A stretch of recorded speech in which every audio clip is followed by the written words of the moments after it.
Morning, friends. Second installment. I didn't actually know if I'd do it. Just as terrified as I was the last time, but here we go. The nudge happened, and that means that I'm making a video. So before I start, sorry, you're also going to hear my dog chime in because he just doesn't ever stop talking these days. He's also just needing to be on my lap, so there we go. Before I start, last talk I talked about those gorgeous ducks, and I asked for people to suggest some names, and so people did, and that was great. And the first person in with the names, I was like, yep, you got it, you are the first. But sorry, Stephanie, a little while later, my dear friend that I've known since kindergarten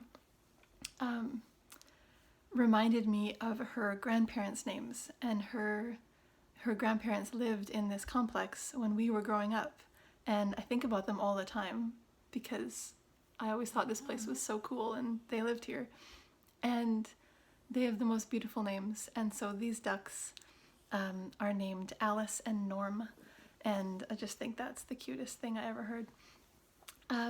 Now, again, without any duck knowledge, I'm putting out a request to parents who are looking for something to do with their home studying children, or teachers who are looking for something for their classes to do, who wants to research duck patterns, because right now Norm is by himself, and I am just hoping that Alice is off laying her eggs. Like that's the pattern of right now. It makes sense. It's spring.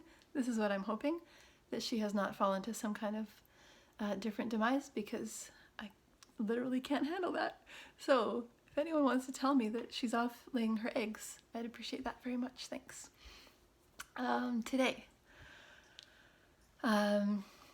the part of my being out there on my walks and seeing things with maybe more open eyes than normal is about flowers. Again, like zero knowledge of flowers, so don't judge my lack of any actual words of knowledge. But a little while ago, so it would have been before all of this started, and we were quite new to this place. We would take the dog out for his outside time to kind of the same patch of gravel off to the side. And there was a little garden, and there was this one flower that was just with the green because it was a bit too cold still. So the green was cool, and I'd never seen it before. It looked kind of like spiky, floppy troll hair, and I thought it was cool. And so I took pictures of it, as I do. And then it grew more as it got warmer, and kind of grew where its blossoms would be. And again, it was like, wow, this is really beautiful. It's like a stalk, which is my favorite kind of flower, and it looks very pretty. So I took another picture. And then all of this began, and I was walking more, and I took a different way. Not that I hadn't walked that way before, but I just wasn't paying attention. And I turned and looked at this garden bed in the parking lot, but it's big, and it is literally completely filled with these flowers. They're like bushes. They're not single stalks. They're bushes of these flowers. There was hundreds of these flowers all together, and it was beautiful, and the sun was shining on them, and it was dramatic. And I was like, oh my gosh, I cannot believe I spent so much time oohing and awing over that one flower when there's so many of them. And as I've been walking more, they're everywhere, and there's so many of them. So my thought in all of this has been on empathy. This word has just been stirring it up for me in this last week or two. So I'll come back to the flowers in a minute. So empathy is something that I think I feel quite a lot I'm a 4 on the Enneagram, if that means anything to any of you. And I'm kind of like a sponge. Like I try and take in a lot of things that I feel that other people are putting out there. I take it in like a sponge. So, for example, when I'm grocery shopping right now, because that's what we do right now is we grocery shop. When I'm out grocery shopping, the difference in people that you've definitely noticed, you can't not notice right now. I just feel like I can barely get to the exit when I'm finished before like bolting to my car so I can bawl, because it's just like everyone in that store is holding on to this ball of untrustworthiness for others. They are so skeptical of each other. I watch people have arguments about what space we're giving each other. I just see people so fearful of what they're touching and who they're getting near. No one is looking at each other in the eye. It is also something that I am likely fabricating. It might not be as dramatic as that, but it feels that way. And so when I think about those flowers and I think about the one, I kind of put it into this perspective of like the one flower is lovely and it's doing fine all by itself. But when all those flowers were together, it was spectacular. They filled that space. They were growing better. They were taller and stronger and healthier, and it was hard to not put these two things together, that when we are together, when we are doing things that build each other up, and when we can truly empathize with the strangers around us, we are all better. There is a wiser woman than most people that I know, Brené Brown. I'm sure many of you know her. She has this really great quote, and I'm just going to read it. It's from one of her newer podcasts. She says, "Love is the last thing we need to ration right now. Comparative suffering is dangerous. Empathy is not finite. When we practice empathy, we create more empathy.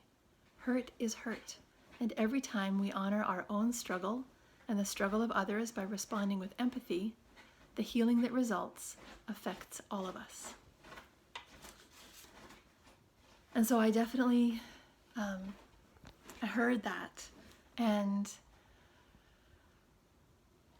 it reminded me of another wise friend of, well, she's not my friend, I guess. I'd like to think so, but another wise friend of mine, Mackie, who puts out just a ton of encouragement in this world. He shared something that I don't think he created, but I think that I hadn't heard it before him saying it, that we, if we're holding a coffee cup and somebody bumps into us and we spill the coffee, what we've spilled is coffee. So that's kind of like in our life.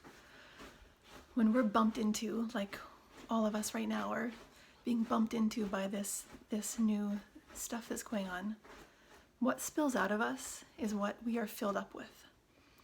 And so like this quote is saying, if we are filled with empathy, when we're bumped into right now, empathy is going to be what we spill out. And it is my hope that I can start braving the empathy a little stronger and not feel so saddened by it, but just try and put out there in this world a little more understanding, that I don't look at someone doing something that we're being told not to do with eyes of judgment, but maybe instead with eyes of love and understanding that maybe right then that's all they can handle. I know that for me, there's been moments where I can only handle so much.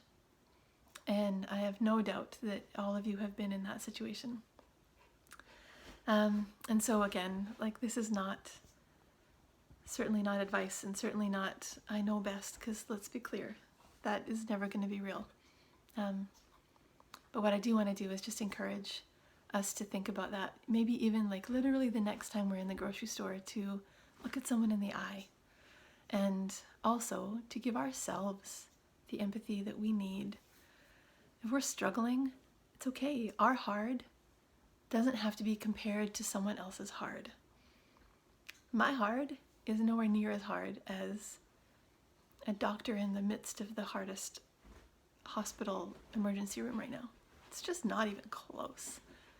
But sometimes my hard feels really hard, and I'm gonna try and give myself the empathy and the grace to be okay with that. But if I get to have it as the single flower, I want to pour that out there so that the hordes of flowers can also have it. There is a scripture that means the world to me. It's meant the world to me for a real long time, and it seems to just always fit into everything that comes in my life. It is Psalm 139 verses 9 and 10, and it goes like this: If I rise on the wings of the dawn, or settle on the far side of the sea, even there your hand will guide me, your right hand will hold me fast. And for me, that fits into this situation with such care, because what God is saying is that He is always near. His empathy for us in all the things, whether we are at our highest high or our lowest low, He is right there with us, walking beside us in the deepest care and guidance. And that is a promise He has made to everyone. That is an invitation that He has made to everyone to take, that we can draw near to Him, and we can count on Him to be with us, even when it just feels so hard, or when we are having a great day. It's right there. And so my encouragement is to, maybe if you have never felt the closeness of God, to hear those words: whether I rise on the wings of the dawn, or settle on the far side of the sea, even there your hand will guide me, your right hand will hold me fast. So to take those words and meditate on them a little bit, and see what calm comes. And also, when you go to the grocery store next, look at someone in their eye, give them a smile behind your mask. People can see your smiles. It's so cute. And as you give yourself grace and love and empathy in your times of struggle and hard, see what it feels like to pour it out on everyone around you. And